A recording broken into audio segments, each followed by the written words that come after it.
We were on the case.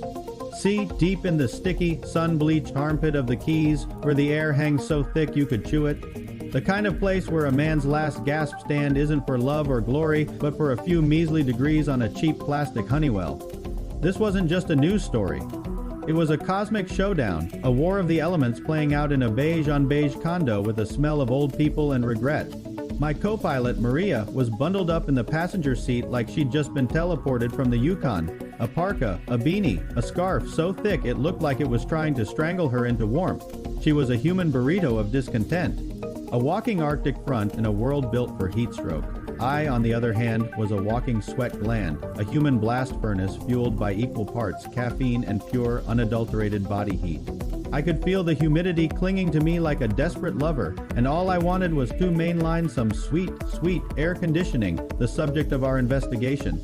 A man we'll call Pops, an 87-year-old lizard king with a grip on his thermostat tighter than a pythoness on a poodle. He'd gone full-on cane mutiny over the climate control, allegedly putting his hands on his 85-year-old wife, the chilly queen, because she dared to defy his command of the cool.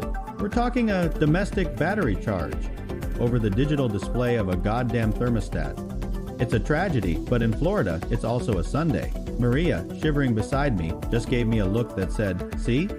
I told you," and she was right. Our own newsroom was a demilitarized zone in the Great Temperature War. She'd huddle under blankets, a human monument to discomfort, her breath turning to visible puffs of air in what I considered a perfectly pleasant room. I'd be sweating through my shirt, fantasizing about that one utility closet in the building, a frigid, glorious sanctuary where the AC unit hummed like a choir of angels. But this wasn't about the temperature. This was about power. Pops, in his tiny kingdom of a condo, wasn't just trying to cool off. He was asserting his dominion, a desperate, final act of control in a world that had forgotten him. He wasn't just battling his wife. He was battling the creeping coldness of old age, the indignity of his own fading heat. He was a man fighting a ghost, and he had to make anyone feel the same heat he was feeling inside, and that's the real story, isn't it? It's not about the degrees, it's about the connection. It's about realizing that comfort is a mutual agreement, a small truce in the endless battle of life. It's about me. The human radiator letting my co-pilot, the human popsicle, turn down the AC.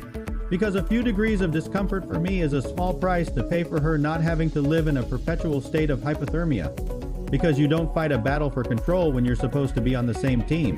You get a cold drink, you use a fan, and you sneak away for a few glorious minutes in the secret Arctic oasis of the utility closet. Now that's Florida AF.